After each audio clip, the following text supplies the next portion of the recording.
aydın güzel, yüzlerin güzarın ben. Küzüm canım, andın güzel, intizarın ben. Sensiz canım, könglim günmez, kepsiz yürek sözüm girmez. Tünlerdeki bir kararın ben. Nigahların düşümde, kırıkların küyümde, hasretlerin gözümde, fakatlı sen könglimde. Leyli leyli leyli ya, seni görme könglim olmaz. Leyli leyli leyli ya, seni görme könglim olmaz. Leyli leyli leyli ya, seni görme könglim olmaz. Leyli leyli leyli ya, seni görme könglim olmaz.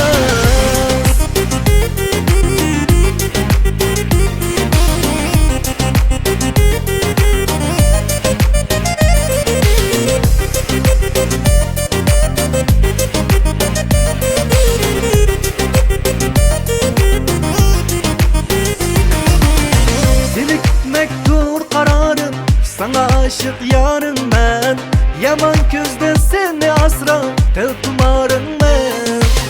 Yetişemezsin yarım, seni gitme yok amalım.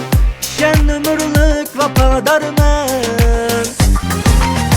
Akşam köngül sarım, sende köngül baharım.